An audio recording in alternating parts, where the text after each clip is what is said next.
আসসালামু আলাইকুম ওয়া রাহমাতুল্লাহি ওয়া বারাকাতুহু। প্রিয় দর্শক, আমরা কি কখনো ভেবে দেখছি যে আমরা যে শ্বাস-প্রশ্বাস নিচ্ছি, খাবার খাচ্ছি, দুনিয়ার মধ্যে রয়েছি, হেঁটে চলে বেড়াচ্ছি, আমরা যে জীবিত রয়েছি, কিভাবে রয়েছি?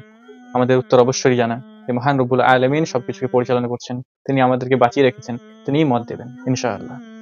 রব্বুল আলামিন কে আমরা হয়তো জানি, কিন্তু রব্বুল আলামিনকে আমরা সেইভাবে এখনো চিনতে পারিনি। রব্বুল আলামিন বলছেন কুরআনুল কারীমের মধ্যে সূরা ইখলাসের মধ্যে কুল হুয়াল্লাহু আহাদ আল্লাহুস সামাদ লাম ইয়ালিদ ওয়া লাম ইউলাদ ওয়া লাম ইয়াকুল লাহু কুফুয়ান আহাদ। আজকে আল্লাহ কুরআন পাক থেকে আমরা জানবো যে আল্লাহ রাব্বুল আলামিন কে এবং তার রহমত কত বড়।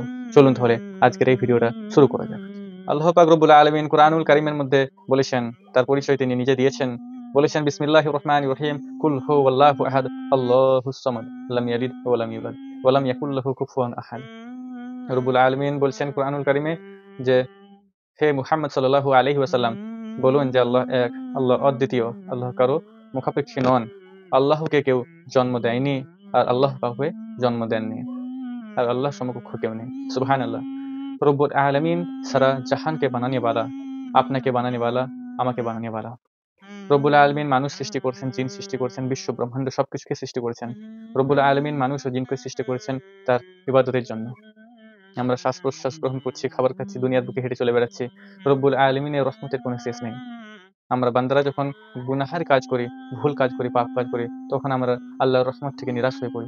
কিন্তু আল্লাহ তাআলা রব্বুল আলামিন কুরআনুল কারীমের মধ্যে বলছেন, হে আমার বান্দারা, তোমরা আল্লাহর রহমত থেকে তোমরা নিরাশ হইও না। রব্বুল আলামিন বলছেন যে আমার রহমত থেকে তোমরা নিরাশ হইও না। তাই আমাদেরকে আল্লাহর পথে ফিরে আসতে হবে। আল্লাহ রব্বুল আলামিনের রহমতের প্রতি ভরসা ও বিশ্বাস রাখতে হবে। তাকওয়া অবলম্বন করতে হবে। নবী পাক সাল্লাল্লাহু আলাইহি ওয়াসাল্লাম বলেছেন, হাদিস শরীফের মধ্যে এসছে, নবী পাক সাল্লাল্লাহু আলাইহি ওয়াসাল্লাম তার সাহাবীগণকে বলছেন, আমরা রব্বুল আলামিনের রহমতের মাধ্যমে জান্নাতে প্রবেশ করতে পারবো। নিশ্চয়ই কোনো ব্যক্তি তার নিজস্ব আমল নিয়ে জান্নাতে যেতে পারবে না। সুবহানাল্লাহ। মানে আমরা তা বলে কি আমরা কি নেক আমল করব না? অবশ্যই করব। কিন্তু রব্বুল আলামিন এখানে আমাদেরকে বোঝাতে চেয়েছেন যে আমরা অতি ক্ষুদ্র, রব্বুল আলামিন সবথেকে বড় এবং রহম করনে ওয়ালা। রব্বুল আলামিন যদি রহম না করেন, আমরা কেউ কিন্তু জান্নাতুল ফিরদৌস এ যেতে পারবো না। তাই আমাদেরকে উচিত সেই মহান রব্বুল আলামিনের হুকুম অনুযায়ী এবং নবী পাক সাল্লাল্লাহু আলাইহি ওয়াসাল্লামের তরিকা অনুযায়ী চলা। মহান রব্বুল আলামিনের রহমতের কথা যদি আমরা ভাবি, আমরা ভেবে অবাক হয়ে যাব। রব্বুল আলামিন প্রতিনিয়ত আমাদের উপর রহম করছেন। তিনি যে শুধু মুসলিম বান্দা-বান্দীদের উপর রহম করছেন তা নয়। পৃথিবীর বুকে প্রত্যেকটি মানুষের উপর তিনি রহম করছেন, প্রত্যেকটি জীবের উপর তিনি রহম করছেন। তিনি রহম করছেন বলে আমরা বেঁচে আছি। তিনি এই দুনিয়াকে, সারে জাহানকে বানানে ওয়ালা, পালনে ওয়ালা। তিনি সবকিছুর উপর অধীনে রয়েছেন এবং তিনি সবকিছুকে কন্ট্রোল করে আছেন। রব্বুল আলামিন আরশের উপর রয়েছেন এবং রব্বুল আলামিনের কাছে কোনো কিছু অজানা নয়। তিনি সবকিছুই দেখেন ও জানেন। একবার এক ছোট বাচ্চা তার আব্বাজানকে জিজ্ঞাসা করছিল। বলছিল, হে আব্বাজান, আকাশ এত কেন বড়?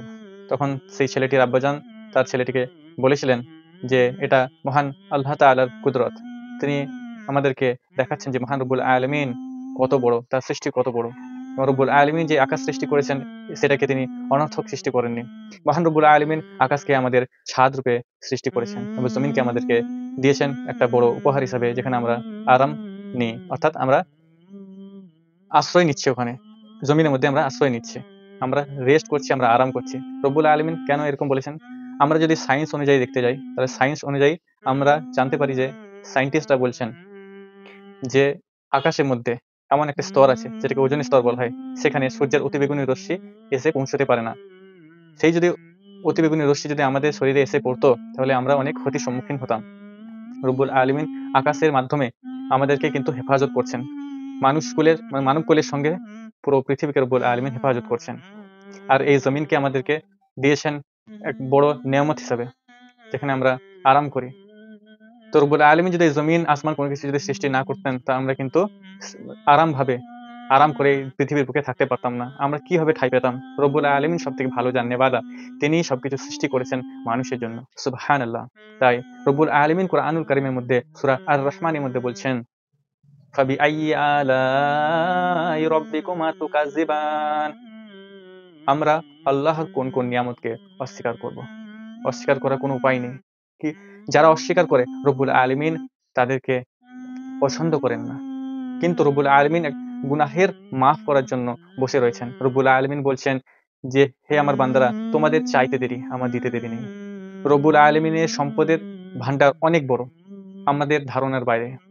হাদিসের বর্ণনায় এসেছে, একটা সুই অর্থাৎ সূচকে যদি সমুদ্রের পানির মধ্যে ডোবানো হয়, সেই সূচের যে ডগায় যে পরিমাণ পানি লাগে, সেই পরিমাণ সম্পদও কিন্তু আল্লাহর কাছ থেকে খরচ হয় না।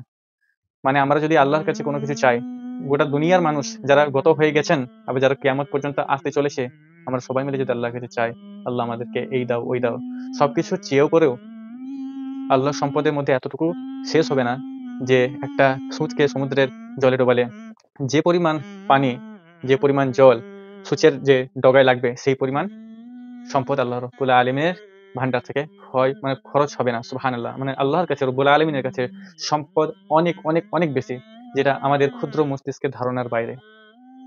রব্বুল আলমিন সেই সম্পদ আমাদের জন্যই রেখেছেন। রব্বুল আলমিন তার রহমতকে 100 ভাগের মধ্যে 1 ভাগ গোটা দুনিয়ার মানুষে দিয়েছেন। তার মধ্যে মা তার সন্তানকে ভালোবাসে, স্বামী তার স্ত্রীকে ভালোবাসে, পশু পাখি তার সন্তানদেরকে আগলে রাখে, এবং এই দুনিয়ার বুকে যা কিছু চলছে, ভালোবাসা, মায়া, মমতা সবকিছু এই আল্লাহর রহমতের 1 ভাগের মাত্র, এবং বাকি 99 ভাগ রব্বুল আলমিন নিজে রেখে দিয়েছেন তার নিজের মধ্যে। তাহলে আমরা নিশ্চয়ই বুঝতে পারছি, আমরা যদি এই দুনিয়াতে থেকে মায়ের মমতা, স্বামী স্ত্রীর প্রতি ভালোবাসা দেখে যদি এত মায়ায় পড়ে যাচ্ছে, যে একজন মা তার সন্তানকে কতটা ভালোবাসছে, একজন স্বামী বা একজন স্ত্রী তার স্বামী বা স্ত্রীকে কতটা ভালোবাসছে, তাহলে একবার ভেবে দেখুন মহান রব্বুল আলামিন আমাদের সবার উপর কত রহম করছেন, আমাদের সবাইকে কত ভালোবাসেন। আমরা যদি গুনাহের কাজ করি, তাও রব্বুল আলামিন মাফ করে দিচ্ছে। রব্বুল আলামিন মাফ করার জন্য বসে আছেন, আমরা মাফই চাইতে পারছি না।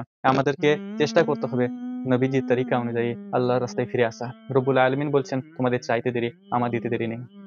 আমরা যদি চাই, রব্বুল আলামিনের কাছে একবার আস্তাগফিরুল্লাহ পড়লে কিন্তু রব্বুল আলামিন আমাদেরকে ক্ষমা করে দেবেন।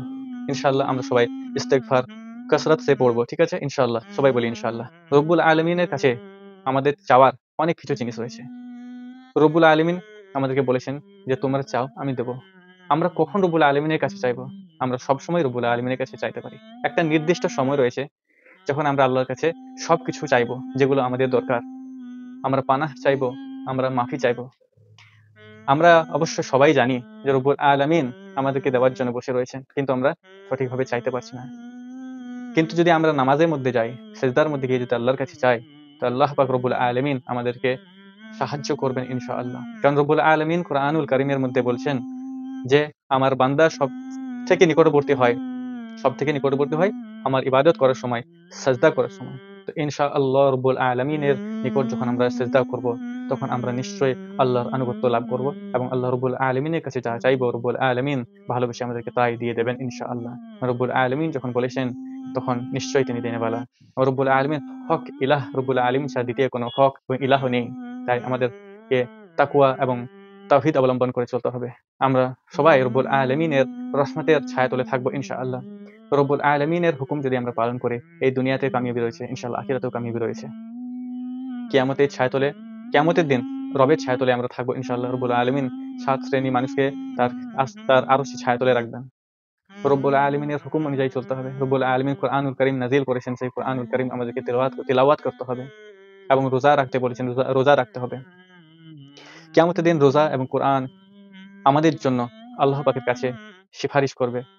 তখন রব্বুল আলামিন, আল্লাহ পাক আমাদের তেলাওয়াতকে, কোরআনকে এবং রোজার সিফারিশকে কবুল করবেন। সুবহানাল্লাহ, আল্লাহু আকবার। আর এই ধরিত্রী, পৃথিবী, বিশ্ব ব্রহ্মাণ্ডকে কোনো কিছুকে আল্লাহ রাব্বুল আলামিন সৃষ্টি করতেন না, যদি না বানাতেন আমাদের প্রিয় নবী জনাবে হযরত মুহাম্মদ মুস্তাফা সাল্লাল্লাহু আলাইহি ওয়াসাল্লামকে। নবীজির জন্য রব্বুল আলামিন সবকিছুকে সৃষ্টি করেছেন। সেই নবী এখনো আমাদের জন্য কাঁদেন। আমরা যখন কিয়ামতের দিন বলবো ইয়া নাফসি ইয়া নাফসি, রবের দরবারে আমাদের নবীজি তখন দাঁড়িয়ে বলবেন ইয়া উম্মতি ইয়া উম্মতি। তো রব্বুল আলামিনের নিকট আমাদের নবীজি চাইবেন যাতে আমরা, নবীর উম্মতরা সবাই যেন জান্নাতুল ফিরদৌসে যায়। নবী পাক সাল্লাল্লাহু আলাইহি ওয়াসাল্লাম সাজদায় পড়ে যাবেন এবং আল্লাহর কাছে দোয়া করবেন, এবং আল্লাহ রাব্বুল আলামিন রহম করবেন, রহম করে আমাদেরকে জান্নাতুল ফিরদৌস দেবেন। আমরা কিন্তু কেউ জানি না রব্বুল আলামিন এর রহমত আমরা পাবো কি পাবো না, আমরা জান্নাতে যেতে পারবো কি পারবো না। কিন্তু রব্বুল আলামিন বলছেন, আমার রহমত থেকে তোমরা নিরাশ হয়ো না। নিশ্চয়ই যারা সবর করে তাদের সঙ্গে আল্লাহ রয়েছেন। তো আল্লাহ রাব্বুল আলামিন যখন বলেছেন, তখন আল্লাহর কথায় আমাদেরকে পরিপূর্ণ ঈমান আনতে হবে এবং বিশ্বাস করতে হবে। রব্বুল আলামিনের হুকুম এবং নবীজির তরিকা অনুযায়ী আমাদেরকে চলতে হবে।